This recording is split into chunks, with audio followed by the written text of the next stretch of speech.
Good evening and welcome back to Cecilia. I hope you're all well and you're all enjoying the book so far. Don't have anything more to say, to be honest. Let's carry on. Chapter 7. A Project. Several days passed on nearly in the same manner. The mornings were all spent in gossiping, shopping and dressing, and the evenings were regularly appropriated to public places, or large parties of company. Meanwhile, Mr. Arnott lived almost entirely in Portman Square. He slept, indeed, at his own lodgings, but he boarded wholly with Mr. Harrel, whose house he never for a moment quitted till night, except to attend Cecilia and his sister in their visits and ramblings. Mr. Arnott was a young man of unexceptionable character, and of a disposition mild, serious, and benignant. His principles and blameless conduct obtained the universal esteem of the world, but his manners, which were rather too precise, joined to an uncommon gravity of countenance and demeanour, made his society rather permitted as a duty than sought as a pleasure. The charms of Cecilia had forcibly, suddenly, and deeply penetrated his heart. He only lived in her presence. Away from her he hardly existed. The emotions she excited were rather those of adoration than of love, for he gazed upon her beauty till he thought her more than human, and hung upon her accents till all speech seemed impertinent to him but her own. Yet so small were his expectations of success, that not even to his sister did he hint at the situation of his heart. Happy in an easy access to her, he contented himself with seeing, hearing, and watching her, beyond which bounds he formed not any plan, and scarce indulged any hope. Sir Robert Floyer, too, was a frequent visitor in Portman Square, where he dined almost daily. Cecilia was chagrined at seeing so much of him, and provoked to find herself almost constantly the object of his unrestrained examination. She was, however, far more seriously concerned for Mrs. Harrel, when she discovered that this favourite friend of her husband was an unprincipled spendthrift, and an extravagant gamester, for as he was the inseparable companion of Mr. Harrel, she dreaded the consequence both of his influence and his example. She saw, too, with an amazement that daily increased, the fatigue yet fascination of a life of pleasure. Mr. Harrel seemed to consider his own house merely as a hotel, where at any hour of the night he might disturb the family to claim admittance, where letters and messages might be left for him, where he dined when no other dinner was offered him, and where, when he made an appointment, he was to be met with. His lady, too, though more at home, was not therefore more solitary. Her acquaintance were numerous, expensive, and idle, and every moment not actually spent in company was scrupulously devoted to making arrangements for that purpose. In a short time Cecilia, who every day had hoped that the next would afford her greater satisfaction, but who every day found the present no better than the former, began to grow weary of eternally running the same round, and to sicken at the irksome repetition of unremitting yet uninteresting dissipation. She saw nobody she wished to see, as she had met with nobody for whom she could care, for though sometimes those with whom she mixed appeared to be amiable, she knew that their manners, like their persons, were in their best array, and therefore she had too much understanding to judge decisively of their characters. But what chiefly damped her hopes of forming a friendship with any of the new acquaintances to whom she was introduced, was the observation she herself made, how ill the coldness of their hearts accorded with the warmth of their professions. Upon every first meeting, the civilities which were shown her flattered her into believing she had excited a partiality that a very little time would ripen into affection. The next meeting commonly confirmed the expectation, but the third and every future one regularly destroyed it. She found that time added nothing to their fondness, nor intimacy to their sincerity, that the interest in her welfare, which appeared to be taken at first sight, seldom with whatever reason increased, and often without any abated, that the distinction she at first met with was no effusion of kindness, but of curiosity, which is scarcely sooner gratified than satiated, and that those who lived always the life into which she had only lately been initiated were as much harassed with it as herself, though less spirited to relinquish and more helpless to better it, and that they coveted nothing but what was new, because they had experienced the insufficiency of whatever was familiar. She began now to regret the loss she sustained in quitting the neighbourhood and being deprived of the conversation of Mr. Monckton, and yet more earnestly to miss the affection and sigh for the society of Mrs. Charlton, the lady with whom she had long and happily resided at Bury. For she was very soon compelled to give up all expectation of renewing the felicity of her earlier years, by being restored to the friendship of Mrs Harrel, in whom she had mistaken the kindness of childish intimacy for the sincerity of chosen affection. And though she saw her credulous error with mortification and displeasure, she regretted it with tenderness and sorrow. "What, at last," cried she, "is human felicity? Who has tasted it, and where is it to be found? If I, who to others seem marked out for even a partial possession of it, distinguished by fortune, caressed by the world, brought into the circle of high life, and surrounded with splendour, seek without finding it, yet losing, scarce know how I miss it." Ashamed upon reflection to believe she was considered as an object of envy by others, while repining and discontented herself, she determined no longer to be the only one insensible to the blessings within her reach, but by projecting and adopting some plan of conduct better suited to her taste and feelings than the frivolous insipidity of her present life, to make at once a more spirited and more worthy use of the affluence, freedom, and power which she possessed. A scheme of happiness at once rational and refined soon presented itself to her imagination. She proposed for the basis of her plan to become mistress of her own time, and with this view to drop all idle and uninteresting acquaintance, who, while they contribute neither to use nor pleasure, make so large a part of the community that they may properly be called the underminers of existence.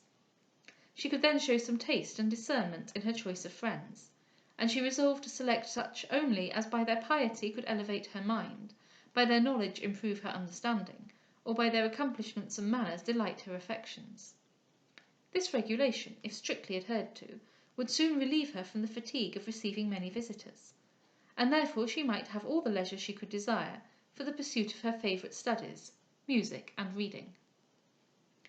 Having thus, from her own estimation of human perfection, culled whatever was noblest for her society, and from her own ideas of sedentary enjoyments, arranged the occupations of her hours of solitude, she felt fully satisfied with the portion of happiness which her scheme promised to herself, and began next to consider what was due from her to the world. And not without trembling did she then look forward to the claims which the splendid income she was soon to possess would call upon her to discharge. A strong sense of duty, a fervent desire to act right, were the ruling characteristics of her mind.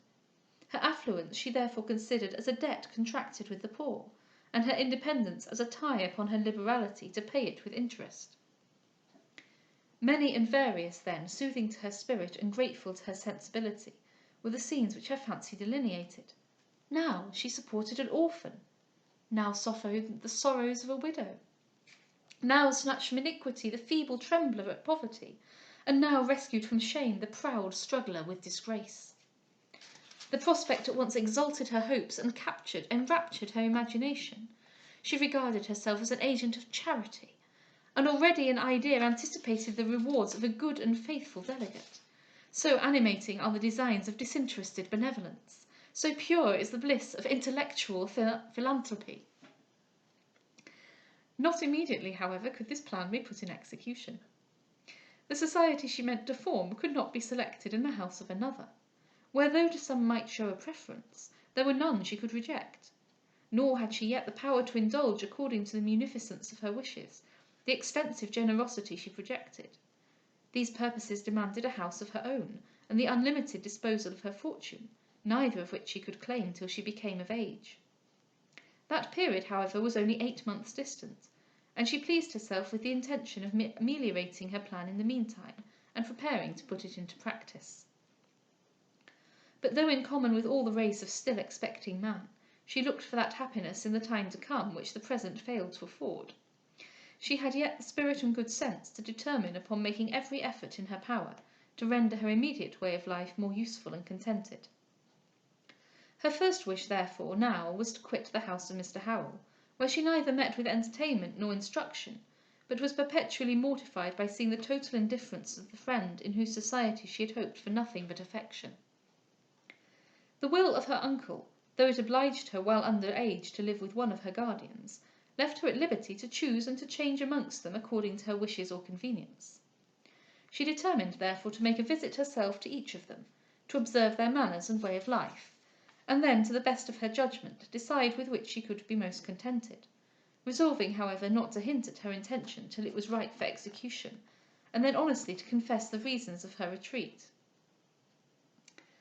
She had acquainted them both of her journey to town the morning after her arrival.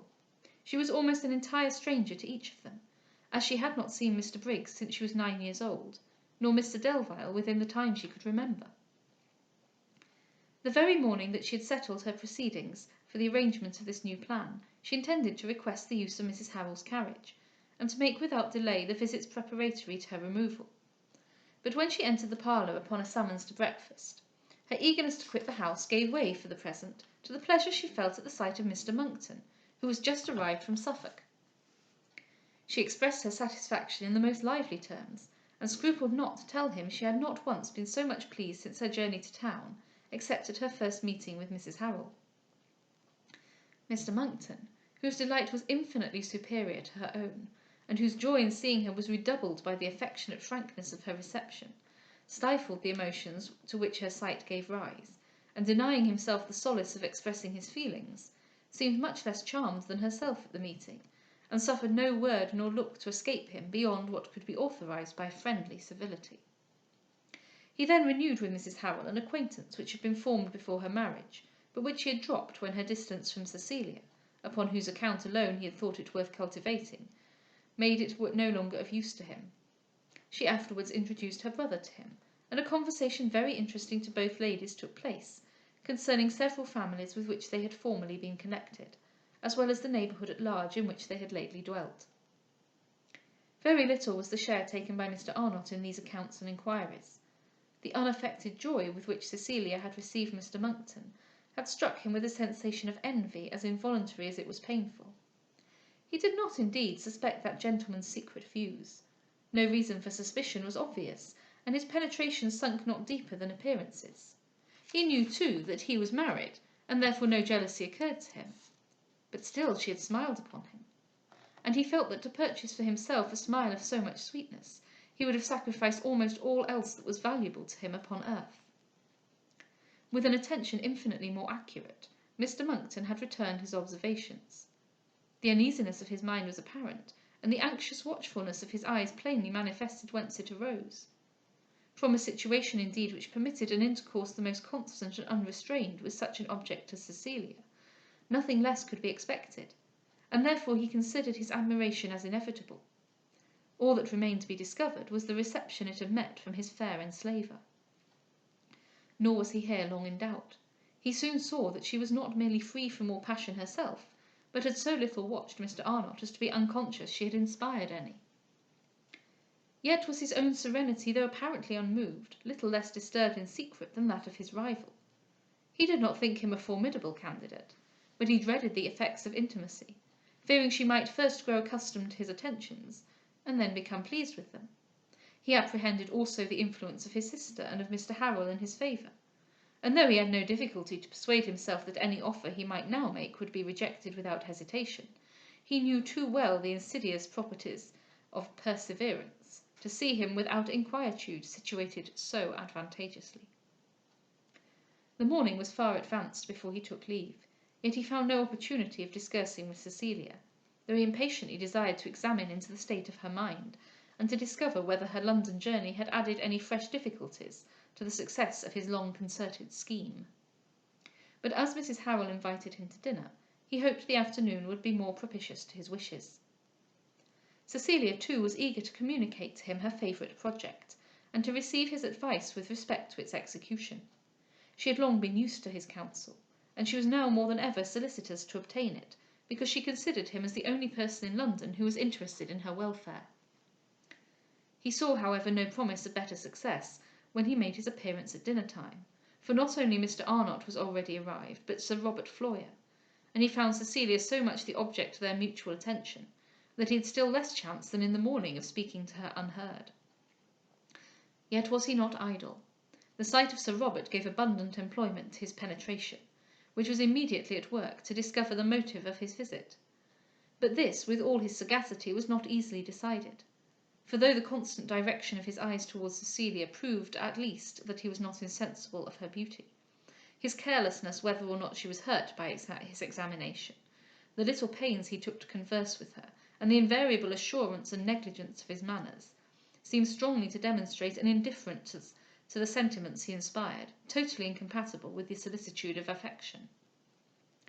In Cecilia he had nothing to observe but what his knowledge of her character prepared him to expect, a shame no less indignant than modest at the freedom with which she saw herself surveyed. Very little was the satisfaction, therefore, which this visit procured him, for soon after dinner the ladies retired, and as they had an early engagement for the evening, the gentlemen received no summons to their tea-table. But he contrived before they quitted the room to make an appointment for attending them the next morning to a rehearsal of a new serious opera. He stayed not after their departure longer than decency required, for too much in earnest was his present pursuit to fit him for such conversation as the house, in Cecilia's absence, could afford him. And there the chapter ends. Although very little dialogue, if any, in that chapter, I found it an interesting one for what it reveals about Cecilia and her strengths and weaknesses of character, shall we say. I'd be interested to hear what you think of them. One thing that strikes me, though to be honest I've stolen it from Margaret Ann Doody's introduction, so I can claim no credit to it, is the way in which, as an heiress who will receive money on her 21st birthday, she is presented as being ambitious in the way that a man might, for majority and independence and the ability to do with her fortune what she will. It's interesting to consider that, how other people perceive her and what her situation actually is at present. And that Burney is not above turning her satirical eye on her own heroine. I shall see you tomorrow. Have a good evening.